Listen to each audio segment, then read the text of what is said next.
Are you a music maker wanting to know how you can make more money from music and ultimately build wealth and achieve financial freedom from your music? Well, my name's Christian Hale, and I remember being an 18-year-old kid at the beginning of my music career over a decade ago now, with hopes and dreams of somehow making a dollar from music, but frankly, I didn't know where my next dollar was going to come from, nor did I really even know if it was possible to make a good living from music. But fast forward over the last 10 years or so now, I figured out how to make multiple six figures a year as a music producer, songwriter, and independent artist, and in today's episode, I'm going to share with you how I currently structure my business to do just that. The bulk of today's video is actually clipped from a long-form interview I did with my friends the Glory Boys on the Glory Boys podcast. You can find that link down in the description below, so definitely go check that out for its full context. And before we get into the clip, I actually have a free resource that I want to share with you that goes along with today's episode. It's a free PDF called the Music Maker's Financial Freedom Framework, and it'll go into even greater detail about how you can create various revenue streams in each of the buckets I'm about to lay out for you in today's episode. So without any further ado, let's get into this video teaching you how you can make more money and achieve financial freedom from your music.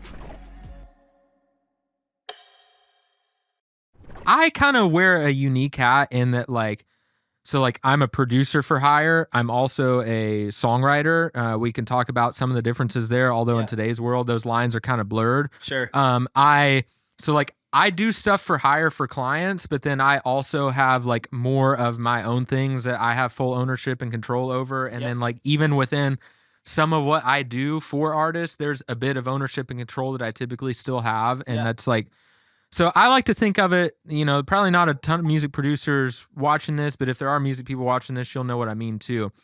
I kind of make short-term money, mid-term money, and long-term money. And the way I like to structure my business is always having a little bit of all of those plates spinning, but the eye on the prize for me is always in the long term. Yeah. And like that's just like, I feel, I could go make a lot. I could go make a lot of quick bucks if I wanted to. Sure.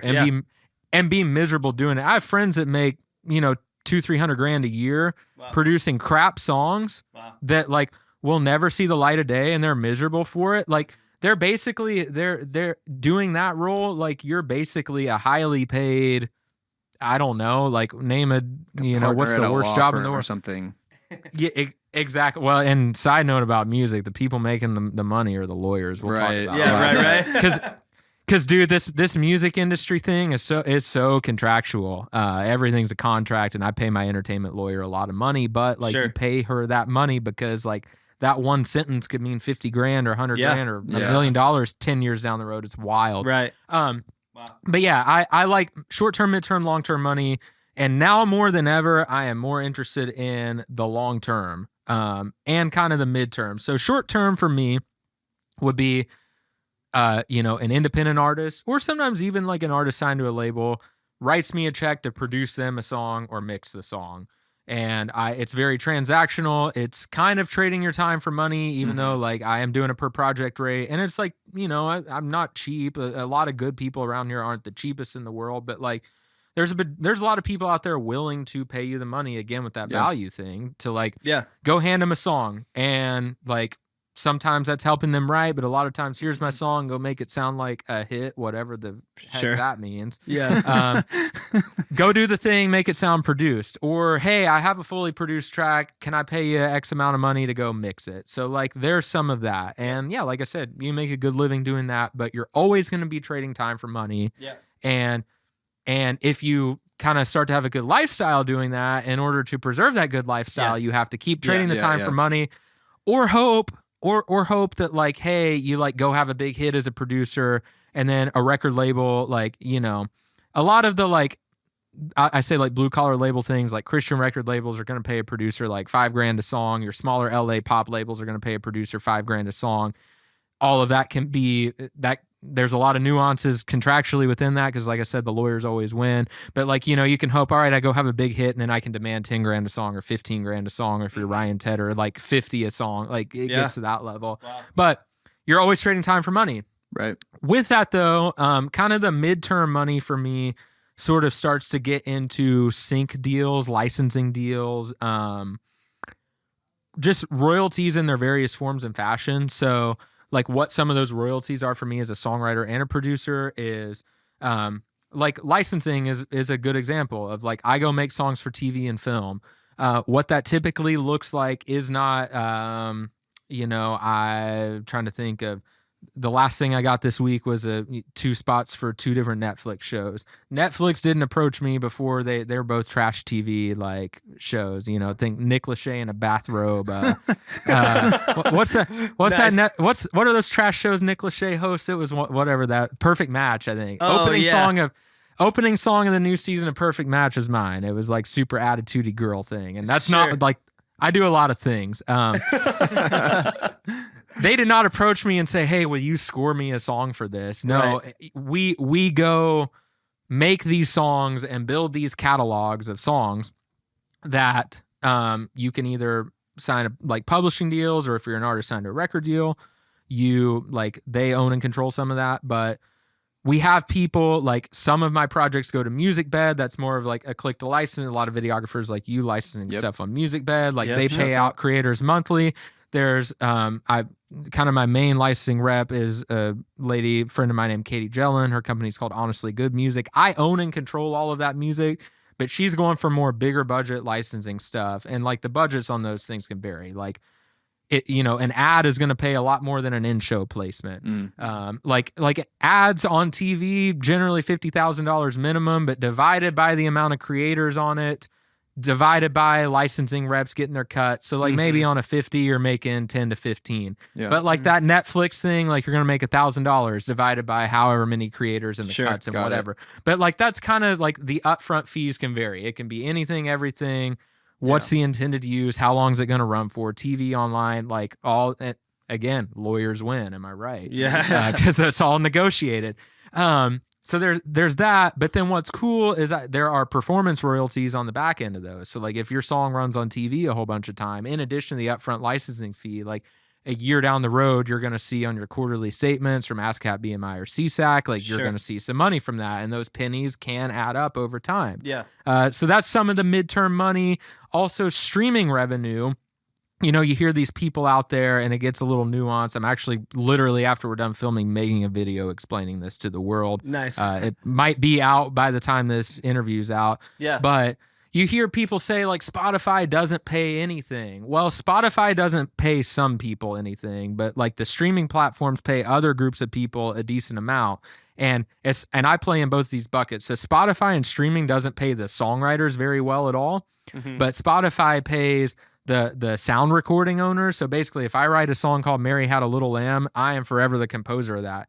If I go record my own song of Mary Had a Little Lamb, I then own the sound recording of that. If you go record Mary Had a Little Lamb, you own the sound recording of that. I still own the composition. So you kind of get those two different buckets. Yep. The sound recording owner, who is often the artist, or if the artist is signed to a label, they're making pretty good money off of streaming. Like on Spotify, per million streams, typically give or take $4,000. The songwriters about $400 on that same million streams. Wow. So as somebody that like has my own artist projects, and then when I go produce a record for an artist or an artist signed to a label, you're dealing all on that sound recording side. I get points on the master, which is a percentage of that master, basically. Like I'm getting points on the master. So there is actually money made out there on streaming. It's just on this specific side of things and not on not on this side of things. So like then a whole conversation arises out there of like, I'm an artist. Should I sign to a record label or should I be independent? Well, like you have to think about that, right? Like, because when you are an artist that signs to a record label, you are handing them ownership of all this part of the pie. Yeah. In exchange for typically distribution, which meant like putting your music out there in Walmart or Target, but who buys music at Walmart or Target anymore? Right. Like Boomers. now any artist can go upload their music to the same places Warner or Sony or Capitol can. And then radio promotion is the other big thing, but like radio is still kind of a driver, but like really like who our age is listening to the radio? Right. I mean, so it's a very fascinating time. I'm not anti-label, but I think it's now more advantageous than ever to be an independent artist. And even as a producer and songwriter first, like I've started some projects that like they started as writing songs for TV and film, and then we put those out to streaming, and then like a couple of them have gone viral on TikTok. And like I have my own projects that have hundreds of thousands of monthly listeners on Spotify that I fully own and control, or like me and the person I did them with, we own and control. Yeah. And that streaming money every month, like it adds up to be pretty good. Yeah. on the songwriting side, I'm not making great money from that, but on this side I am. So that's kind of some of the midterm. Yeah. And then long-term money in music. There's a few buckets of it, but catalog sales are, I think this is one of the coolest parts about the music industry. But like, there's been a lot of press out there of like Justin Bieber sold his catalog for $1 bajillion. And what's cool, and this is where I say, like, with music creators specifically, you have to be long-term minded. And like, when I go have the conversation with the young producers, like, I tell them, like, figure out, even if you have to go make a buck to go pay your bills, like, figure out how to go make that midterm money, because that midterm money turns into long-term money consistently over time. Yeah. But if you think about it, like, music royalties, and like in that midterm, there's probably like 6, 7, 8, maybe even 10 different royalty channels that can all add together. It gets complicated and confusing. But if those are royalty streams that pay me out monthly or quarterly or annually, depending on what they are, that is nothing more than an asset that can be leveraged against. It could be sold. It could be bought.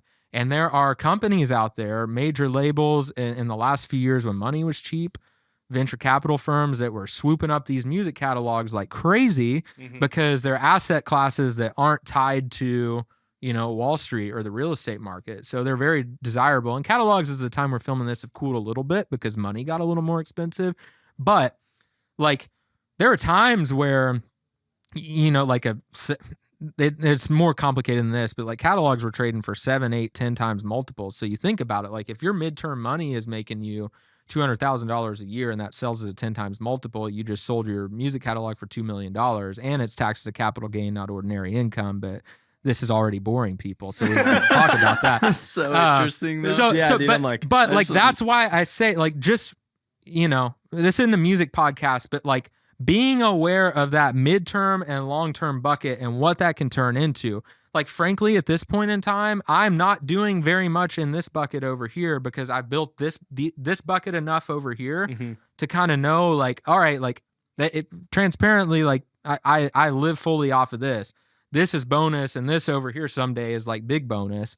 But in order to build this bucket, like, you know, some of my family, like when I had a baby earlier this year, I didn't work for 2 months and I kept getting paid. And, you know, some of my family, they're like, oh my gosh, like they thought I was a genius. Well, yeah, in order to build that up, I said no to I freaking am, dude. But said no to, you're saying no to cash in the short term and really betting on yourself long term. Like, when I go write songs for TV and film, I just turned in one yesterday. Like, that song may not ever make $1. It could make 6 figures. It could make 10 grand. Like, you don't know, but that's part of the beauty of it too, is like, if you're more interested in the process of just like working with who you like and doing great work and just doing it consistently over time, like knowing what the payoff could be, like, and you're just more interested in that long term than just like trading your time. Like, I think that's the real magic sauce of then when better art starts getting made too. So